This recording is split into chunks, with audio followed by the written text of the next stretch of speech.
Tenga usted muy buen día, bienvenidos nuevamente una semana más a este tiempo especial, por supuesto, este tiempo en donde platicaremos acerca de cosas y verdades asombrosas acerca de la palabra. Pues bien, gracias Elvirita, querida desde el Perú, gracias por ya estar aquí con nosotros en esta transmisión. Y es que el día de hoy yo tengo para usted datos verdaderamente asombrosos. Si usted vio nuestra invitación para justamente esta transmisión, déjeme decirle que vamos a hablar acerca de cosas que nos dejan sorprendentes. Pero déjenme presentarme. Mi nombre es Claudia Méndez Ruiz y le doy la más cordial bienvenida, por supuesto, en Vea Canal, a este su segmento Gotitas de Miel. Y pues el día de hoy pondremos un breve stand-by en nuestro estudio de la Carta a los Hebreos, porque me parece importante señalar un recordatorio que está claramente marcado en el calendario hebreo. Y es que, por supuesto, todo esto tiene que ver con los hechos bíblicos. Déjeme contarle, para manera de introducción, que el día, de acuerdo a la Biblia, comienza la caída del sol, y es que esto es importante entender cuando hablamos de profecía, y que además existe lo que se llama el calendario civil y el calendario religioso. Ambos están también utilizados en la Biblia. Así que el día de hoy vamos a hablar acerca del calendario civil, y este empieza a contarse a partir de la creación para la fecha actual. Es así como a partir del sexto día de la creación, entonces empieza a contarse día a día este calendario civil.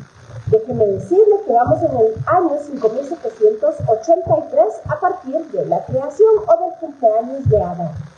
Con todo esto en mente, y por supuesto sabiendo que Dios es uno, que no miente, que no se arrepiente, y que su palabra permanece de la misma forma que permanece Él, déjenme hacerle también otra breve reseña acerca de lo que dice el libro de Génesis. Y es que el Señor nos ha mostrado de todas formas y de muchas maneras, dice la Carta a los Hebreos, que Él actúa siempre de la misma manera. Es un Dios predecible. Y de tal forma lo hace saber en justamente Génesis capítulo 1. Cada vez que Dios enuncia, cuando la Biblia define y dijo Dios, vemos que hay una acción que produce una reacción. Esto es también para nuestro entendimiento. Así, una acción produce una reacción. Y esto sucede en el mundo físico, pues que y yo conocemos. Por supuesto, en el mundo espiritual también actúa de la misma manera. Y es que Dios siempre ha puesto al hombre a decidir. Decide tú.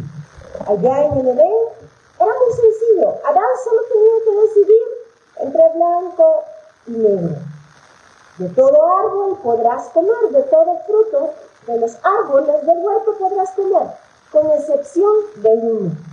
Efectivamente, usted ya conoce la historia. Así es, del fruto del árbol, bien y mal, de ese únicamente no podrás comer. ¿Y sabe usted qué hizo Adán? Efectivamente, comió. Y vemos a lo largo de toda la historia bíblica que este acontecimiento escoge, pues, Dios lo pone delante de nosotros. De la misma manera, cuando entrega las tablas allá en Sinaí y le dice al pueblo, ¿quieres hacer lo que te mandó o no quieres hacerlo? Y el pueblo contesta, todo lo que tú has dicho, eso haremos. Luego, cuando les da la ley, allá en Deuteronomio 30 le dice, he puesto delante de ti la vida y la muerte, la bendición y la maldición. Escoge pues tú ahora para que vivas, tú y tu descendencia. Y vemos que seguimos caminando la historia bíblica y vuelve a suceder lo mismo, incluso con nuestro Señor Jesucristo. Escoge pues ahora, escoge a Cristo, que es vida eterna y vida en abundancia. Y pues vemos este mundo que sigue escogiendo lo contrario a la voluntad de Dios. Y así, el día de hoy, en esto basaremos nuestra historia. Es que figúrese usted que allá, mientras que el pueblo de Israel caminaba en el desierto, caminaban bajo una promesa: te daré tierra, tierra buena, tierra de la cual fluye leche y miel. Y efectivamente, Dios tenía la provisión para su pueblo. Se lo dijo a Abraham, se lo repitió a su hijo Isaac y por supuesto a Jacob. También a las 12 tribus de Israel y luego a Moisés. Es que Dios no cambia, Dios permanece siempre igual. Te daré una tierra y te daré una descendencia. Y por supuesto sabemos que esta descendencia se refiere claramente a Mashiach, a Mesías, Cristo Jesús. Pablo no lo explica en Gálatas. ¿Pero qué es la tierra? Pues bien, la tierra ni más ni menos que ciertamente tenía una delimitación geográfica, lo podemos encontrar, es bíblico. Pero esto tenía una implicación, por supuesto, profética y escatológica. Porque, ¿sabe usted? Está hablando de esos cielos nuevos y tierra nueva, de la cual hablaron los profetas, y por supuesto está anunciado en el libro de Apocalipsis. Pero resulta que usted seguramente conoce esta historia. Un día 17 de Tammuz se envían espías a ver la tierra que ya Dios le daría al pueblo de Israel bajo promesa. Te daré la tierra. Dos cosas hay por las cuales Dios promete y no cambia. Una es la tierra y la otra la descendencia. Imagínese lo que dice Hebreos. Así que cuando Dios le dijo al pueblo de Israel, era una promesa que estaba dentro de su pacto: te daré la tierra. ¿Qué tenía que hacer Israel? Pues únicamente creer, confiar y tomar la tierra. Es así como el libro de Números nos explica que Moisés envió a los espías. ¿Y sabe qué sucedió? Pues claro, era tierra fértil, tierra buena, que efectivamente daba unos frutos maravillosos, no lo explica la Biblia. Y de ella fluía leche y miel. Pero ¿sabe qué? Resulta ser que había gigantes. Y ya Dios les había advertido al pueblo de Israel que habrían habitantes ahí, pero que no tuvieran miedo, porque Dios iba con ellos y ellos tomarían la tierra. Pero el reporte de estos espías fue contrario. Solamente dos tenían el espíritu o estaban conectados con el espíritu de la santidad, con el espíritu de Dios, y creyeron lo que Dios les había dicho. Fueron estos, nada más y nada menos que Josué y Caleb. Y Caleb le dice: entremos, tomemos la tierra, porque ya Dios nos la ha dado. Pero los otros 10, timoratos, viendo y haciendo caso a lo que sus sentidos físicos, naturales les decían, dijeron: no, esa tierra es tierra cuyos moradores son tremendos gigantes, y nosotros, ¿acaso llegamos a ser como langostas? Y sucede aquí algo impresionante con esta declaración. Resulta ser que ponen a Dios como mentiroso, porque Dios les había dicho claramente que habría de darles la tierra y que Él iba con ellos, y que además esa era una tierra buena, no era una tierra mala como estaban difamando. Es así como aquel viaje que probablemente duraría 3 meses hasta llegar a la tierra prometida. Déjeme decirle que se convierte en 40 años. Y dan vueltas en el desierto, y dan vueltas en el desierto, pero sucede algo, y es que Dios les dice que aquella generación mayor de 20 años ciertamente no entraría a la tierra de la cual Dios había hablado. Y déjeme decirle que esta fecha queda plasmada en el calendario hebreo, y le contaré. Cada año cuenta la tradición hebrea que cada uno de los que iban en el desierto debían, los días previos al 9 de Ab, cavar su tumba para el 9 de Ab entrar al foso por si morían, para que los cuerpos no quedasen tirados en el desierto. Y es que esto es una cuestión verdaderamente escalofriante, porque ¿saben? cuando llegaron a entrar a la tierra prometida, esta generación se había quedado enterrada en el desierto. Pero déjenme además hacerle un recordatorio previo, y es que Dios no miente. Si usted se recuerda, si usted conoce el calendario hebreo, 3 semanas previas al 9 de Av, está la fecha del 17 de Tamuz. Y este mes toma nombre a partir del cautiverio de Babilonia. Tamuz es una deidad babilónica. Pero el 17 de Tamuz, allá en el desierto, es el día en el cual Moisés baja después de estar 40 días en la presencia de Dios. Y baja con las tablas. Y usted ya sabe que se encuentra. Efectivamente, se encuentra con un pueblo que ha fundido un becerro y al cual le quieren hacer fiesta y darle culto. Es así como Moisés, en esta ira santa, en este fuego por el Dios vivo, quiebra las tablas de la ley. Y por supuesto, este día es un día fatal también dentro del calendario hebreo. Así que déjeme decirle que yo hoy le hablaré de precisamente la fecha a partir del 17 de Tamuz, 3 semanas, que se llaman 3 semanas de duelo, 3 semanas de dolor, 3 semanas de angustia del pueblo de Israel hasta concluir el día 9 de Av. ¿Por qué le estoy hablando en esta fecha de estos recordatorios del calendario hebreo? Porque nada más y nada menos el día de hoy es precisamente 7 de Av. Y usted verá cómo la palabra de Dios se cumple.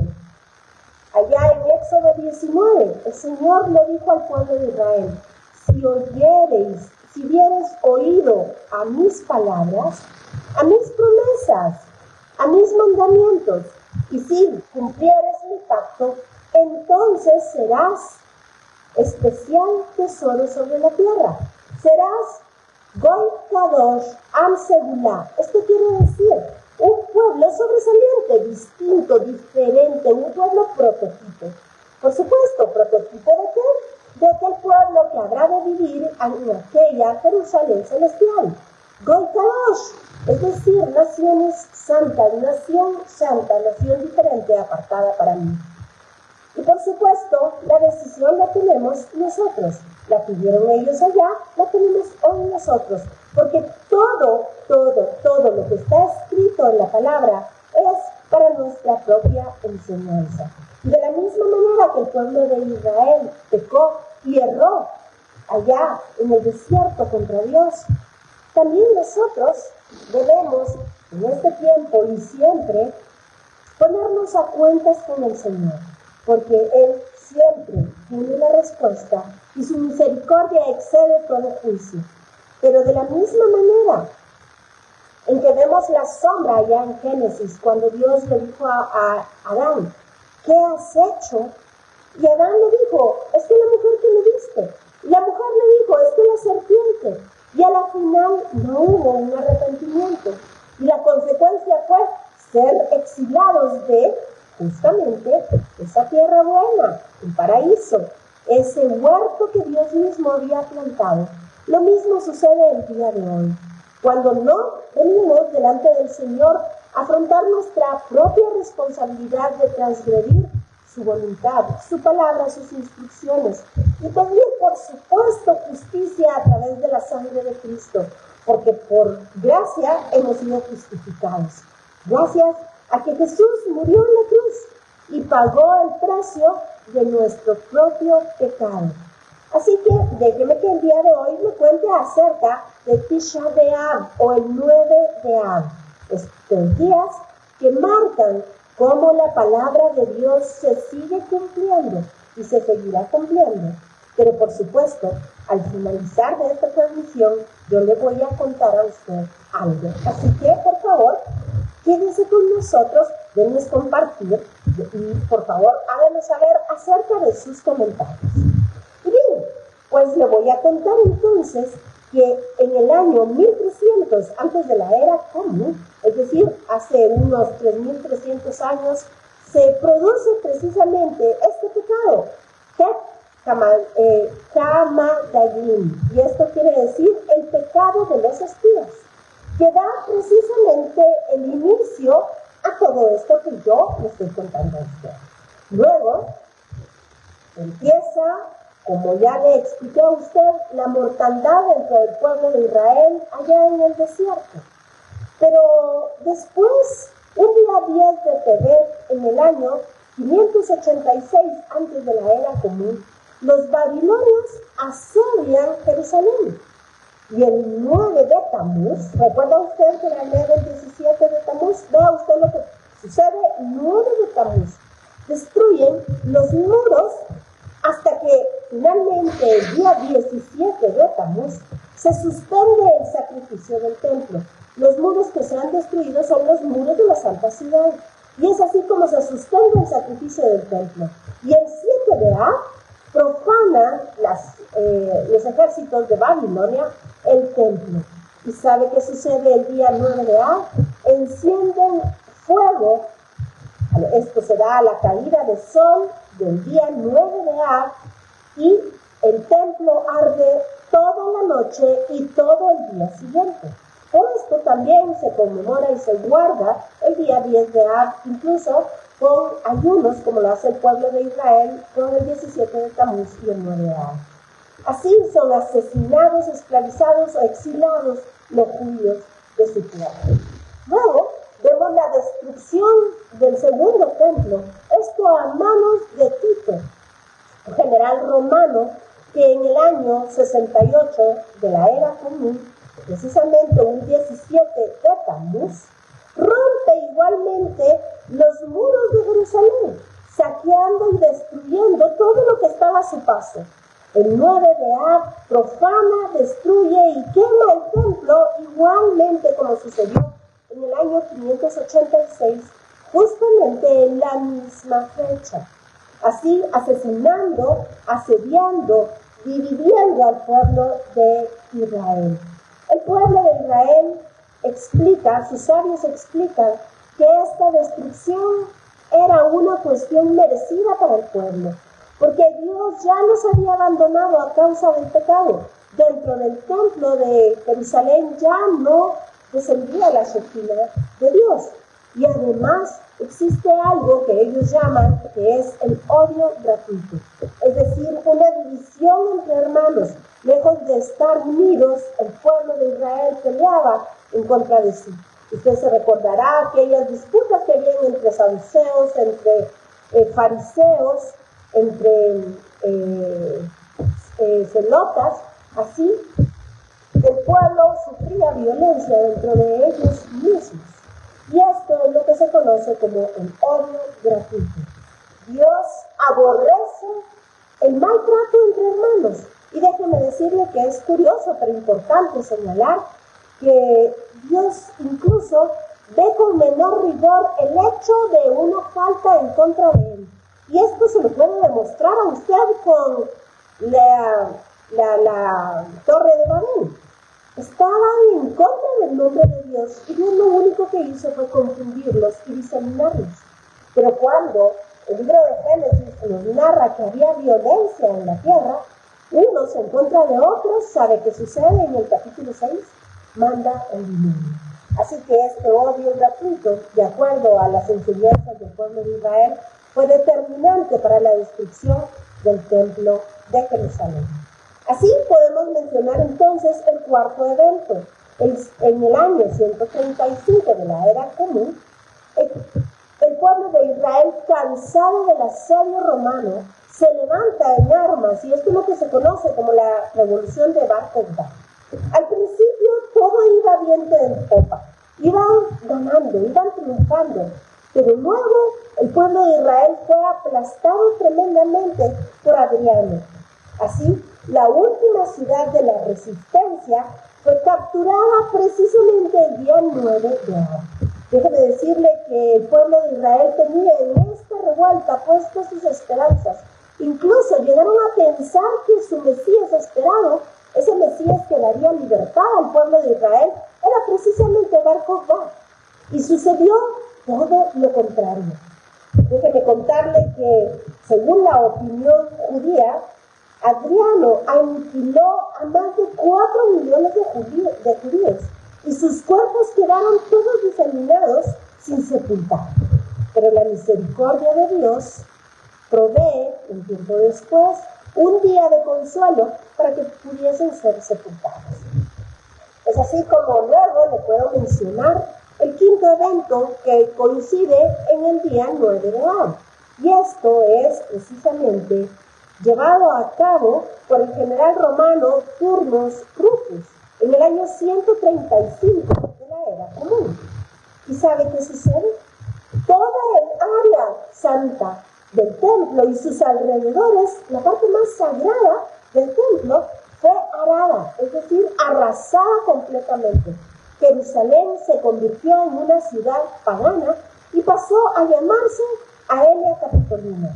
¿Y sabe qué? Los judíos no podían entrar a la ciudad. Así que esto fue una cuestión que marcó la historia del pueblo de Israel.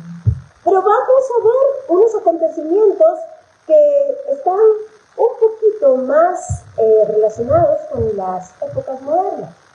Y hablamos del año 1096 con la primera cruzada. En el primer mes de la primera cruzada, que dio inicio precisamente un día 9 de Av, como le repito, en el año 1096, fueron asesinados más de 10.000 judíos.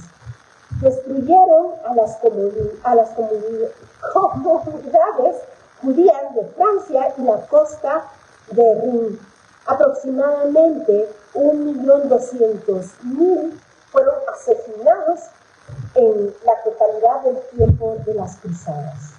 En 1290, los judíos fueron expulsados de Inglaterra, precisamente un 9 de Av que equivale al 18 de julio. Y en 1942 los judíos fueron expulsados de España. Esto, por supuesto, teniendo tintes religiosos y políticos y económicos. Así que después de haber vivido más de 6 siglos en España, todas las comunidades judías son exiliadas. El edicto de expulsión obligaba a salir fuera del territorio español antes de que julio terminase, porque precisamente Tisha B'Av, es decir, el 9 de Av, casualmente caía el 1 de agosto.